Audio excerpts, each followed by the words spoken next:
Magandang araw sa inyong lahat. Ako po si Grace S. Benatel, ang inyong taga-talumpati sa araw na ito. At tatalakayin natin ang kahalagahan ng pagtapos ng kolehiyo. Bakit nga ba kailangan natin makatapos ng kolehiyo? Diploma. Kilala niyo ba ano ang diploma?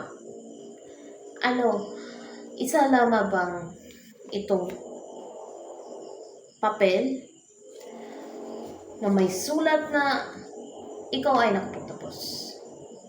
Ano nga ito? Para saan ito?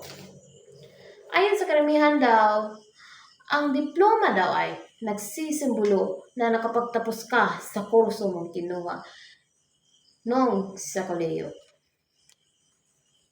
Mayroon din nagsabi na ang diploma daw ay nakakatulong ito upang mapaunlad ang buhay kahirapan. Ngunit, para sa akin, ang diploma ay isang hakbang sa pagiging matagumpay sa buhay.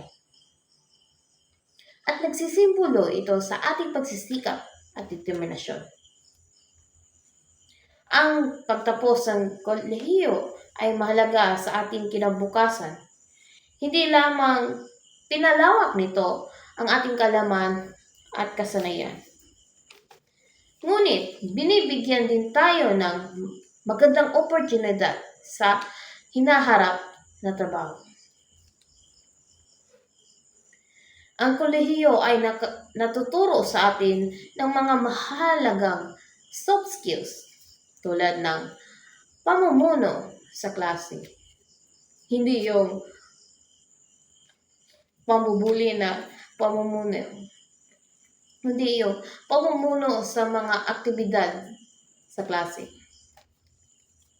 At isa din ay pakikipagsalamuha sa kapwa-tao.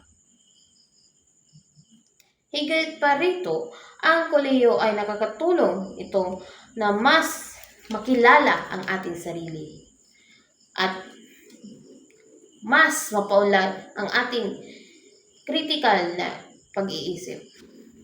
Nakatulong itong upang mabigyan tayo ng mas magandang desisyon sa buhay. Kaya huwag nating kalimutan ang kahalagahan ng kolehiyo. Kailangan natin makatapos sa kolehiyo dahil ito ang susi sa ating maliwanag na buhay.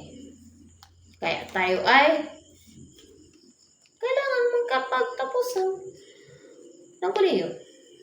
Kaya inaanyahan ko kayong tayong lahat ng mga kaklase ko na sabay tayong makapagtapos ng kolehiyo.